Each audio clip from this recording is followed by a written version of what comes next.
یہ غزوہ خندق کا میدان ہے۔ غزوہ خندق جو 4 یا 5 ہجری میں ہوا۔ یہاں پر چند مسجدیں ہیں جو اس وقت کی یاد تازہ کر رہی ہیں کہ جہاں رسول پاک صلی اللہ علیہ وسلم نے یا صحابہ کرام نے نماز ادا فرمائی تھی، اسی جگہ پر یہ مسجدیں بنی ہوئی، اور یہ بیان کیا جاتا ہے کہ جو خندق تھی وہ اس سڑک پر تھی۔ یہ سڑک جا رہی ہے، اب یہاں سڑک بنا دی گئی ہے، روڈ بنا دیا گیا ہے، اور پہلے یہاں پر خندق تھی۔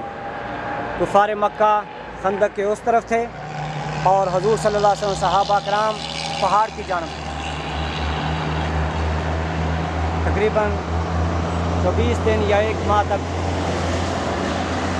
24 دن یا 1 ماہ تک جنگ جاری رہی، تیروں کے ساتھ جنگ ہوتی رہی۔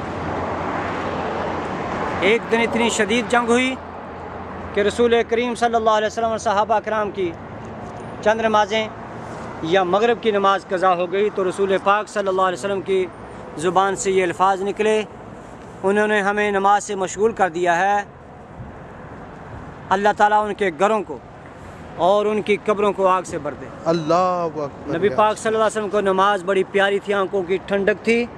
جب اپنا معاملہ آتا تھا اپنی ذات کا تو معاف کر دیتے تھے، لیکن جب رب کی عبادت کو تکلیف پہنچا، جو مومن کی معراج ہے نماز، اس کو تکلیف پہنچی، جب وہ قضا ہوئی تو آپ کو تکلیف پہنچی، دل رنج ہوا۔ آج ہم بھی نبی کے ماننے والے ہیں، نبی پاک صلی اللہ علیہ وسلم کا کلمہ پڑھتے ہیں، آپ کے ساتھ محبت کا دعویٰ بھی کرتے ہیں، لیکن افسوس کہ کبھی پانچ نمازوں کے لیے مسجد میں حاضری نہیں دیتے، اور کہیں تو صرف جمعے کی نماز ادا کرتے ہیں، اور کہیں وہ ہیں جو سال کے بعد عید کی نماز ادا کرتے ہیں۔ اور حضور صلی اللہ علیہ وسلم تو ساری عمر فرض نماز کے علاوہ بھی رات کو اتنی عبادت کرتے تھے، باوجود کہ آپ معصوم تھے، بخشے ہوئے تھے، آپ نے لوگوں کی شفاعت کرنی تھی اور شفاعت کا دروازہ کھلوانا تھا، پھر بھی آپ اتنی رب کی عبادت کرتے تھے، تو ہمیں کس قدر عبادت کی ضرورت ہے؟ اس لیے شاعر کہتا ہے، کھول کے دیکھ چشمے دل، لطف ہے کیا نماز میں، آتا ہے ہر طرف نظر نور خدا نماز میں، بوڑھا ہو یا جوان ہو سب پر نماز فرض ہے، اور بچے کو 10 سال کے مار کے لاؤ نماز میں۔ یہ اب نئی مسجد بنا دی ہے انہوں نے، اس کا نام مسجد خندق ہے، اور اس کے ارد گرد جو چھوٹی زیارتیں ہیں، مسجد عمر بن خطاب یہ سامنے ہے، اور اس کے آگے مسجد سلمان فارسی رضی اللہ تعالیٰ عنہ ہے، اور پہاڑی کے اوپر مسجد فتح ہے۔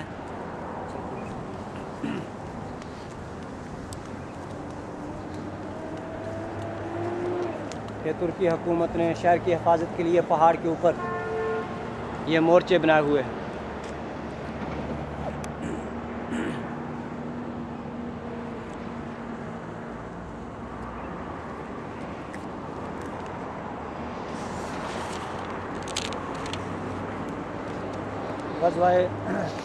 غزوہ خندق کا بیان قرآن پاک کی سورۃ الاحزاب 12 نمبر 21 اور 22 میں ہے۔ اللہ تعالیٰ نے فرمایا، وَلَمَّا رَأَى الْمُؤْمِنُونَ قَالُوا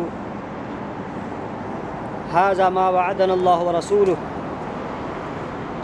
وَصَدَقَ اللَّهُ وَرَسُولُهُ وَمَا زَادَهُمْ إِلَّا إِيمَانًا وَتَسْلِيمًا۔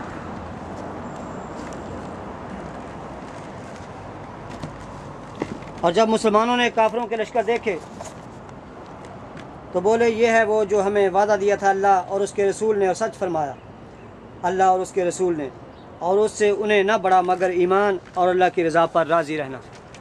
یہاں پر مسجد علی بھی ہے، جو پہاڑی کے اوپر ہم چڑھیں گے تو پھر نظر آئے گی۔ غزوہ احزاب 4 یا 5 ہجری شوال کے مہینے میں واقع ہوا۔ اس غزوہ میں مسلمانوں کی تعداد 3000 تھی، اور بعض مورخین اس کی تعداد 900 بتاتے ہیں۔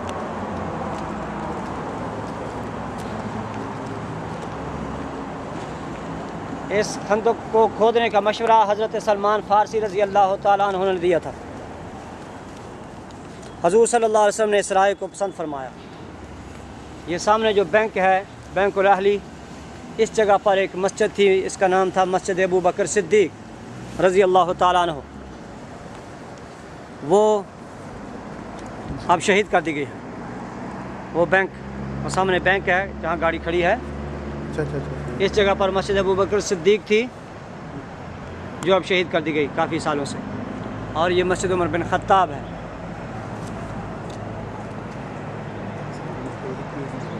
ہاں، سامنے جو اے ٹی ایم ہے، اس جگہ پر مسجد ابو بکر صدیق رضی اللہ تعالیٰ عنہ تھی۔ تو یہ بنانے کے لیے اس کو شہید کیا گیا تھا۔ کسی مالدار آدمی نے کہا کہ میں اس کی تعمیر کرتا ہوں اپنے پیسے سے، اس کو شہید کر دیا گیا، لیکن بعد میں اس کو بنایا نہیں گیا۔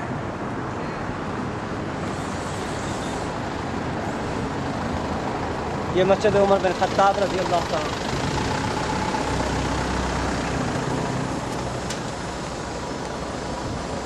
بند کر سکتے ہیں۔